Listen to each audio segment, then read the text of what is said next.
Hello everyone. Today I'm going to talk about the PS4 and Vita, some anti-consumer decisions Sony's made, and some other things along with that. Now, Sony has been hailed as a quote pro-consumer company among gamers, especially recently with the PlayStation 4 announcement, where Sony waited until after Microsoft showed their system off and then canceled their DRM plans, which they had planned, as the DRM with the Xbox One was controversial and was heavily criticized amongst gamers and many websites. Even with this, Sony has been struggling despite their PS4 sales being through the roof. Why? Their other console, the Vita. The successor to the PlayStation Portable, the PlayStation Vita is an alright system. It's not a bad system like the 3DS kinda is, but it's also far from perfect due to limitations imposed by Sony. One good example is, unlike say a cell phone where you can just drag and drop files, you have to use the CMA program on the Vita itself to do it. Does this remind you of a certain other product? Now, Apple used to do something similar with their iPod, and Microsoft did with the Zune. This eventually fell out of favor when MP3 players went more to phones, and even Microsoft, which was using Zune for their Windows Phone, switched to just having normal drag and drop support with Windows. Another thing Sony has been criticized for with the Vita is using proprietary memory cards. While the PSP at least took a somewhat standard format with Memory Stick Pro Duos, which despite only Sony using many things could read them, the Vita was a 180. It could only read special Vita memory cards, which cost a ton, similar to how the old PS2 used to have expensive proprietary 8MB memory cards. And of course, this was met with tons of backlash, as many people who even ones who own Vitas, I'm not talking about people who don't own Vitas and are trying to make up excuses, I'm talking about people who own Vitas, including me, they're complaining that the memory card prices are too high, and for a good reason. Even if you factor that there are probably some faster version of SD cards, even Class 10 SD cards cost less than a Vita memory card, making it puzzling why the memory cards cost so much other than for pure greed. But the main thing I'm getting into is of the incident that happened a few days ago. Sony is known on the Vita for having a backwards compatibility whitelist. Now, while with the Vita, it will carry over your digital downloads from the PSP without having to make a new account like on the DS and 3DS, where if you have a DSi, you have to transfer everything over. On the Vita, it will play all your PSP games.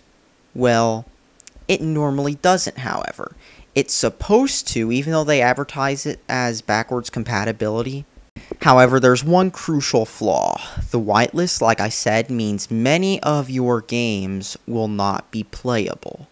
While, for example, Persona 3 and Metal Gear Solid Peace Walker are on there, many games are not on the list, such as Metal Gear Solid Portable Ops, Phantasy Star Portable 2, Valkyria Chronicles 3, etc., etc. There are so many games like this. So, in oh surprise, something happened by accident. Sony accidentally disabled the Vita's whitelist. So any PS1 and PSP game could be downloaded.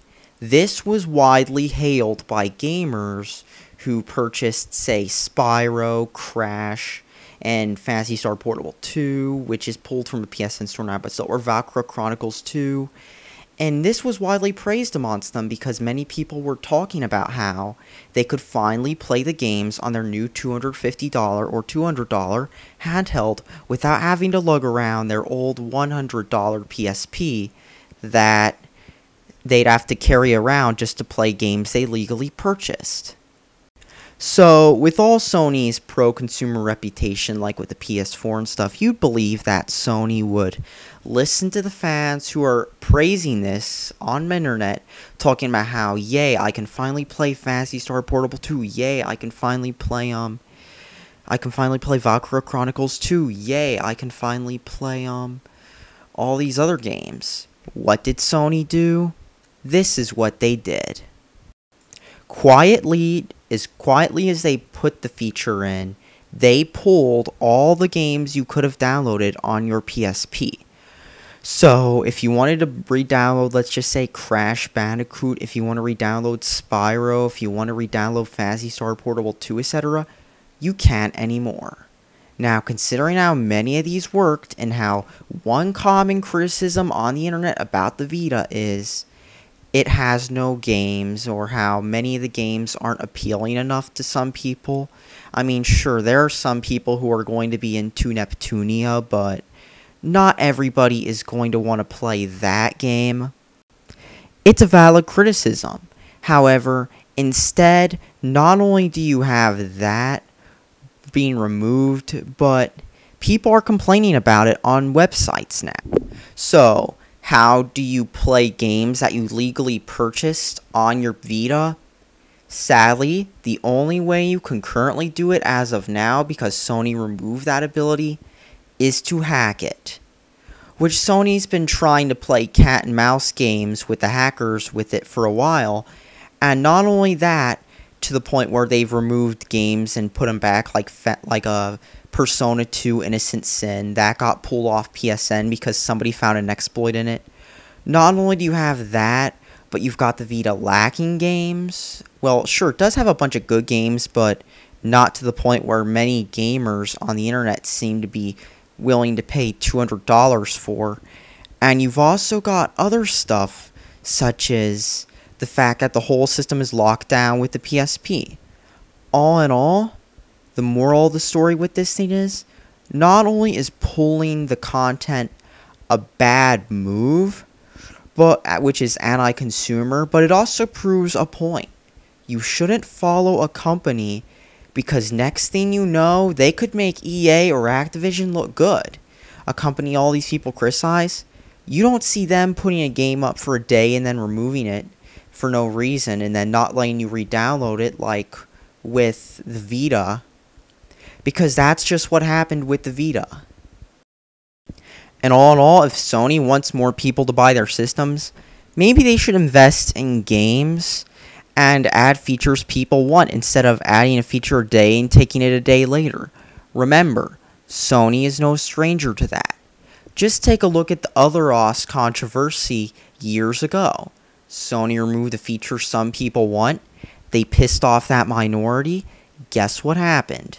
Fail Overflow and GeoHot, those two people hacked the PS3. And Sony ended up suing. But by the time they sued, the genie was out of the bottle, and more people hacked on PS3, and then eventually, nobody knows if it was related to it or not, but you had the PSN hacking drama of 2011.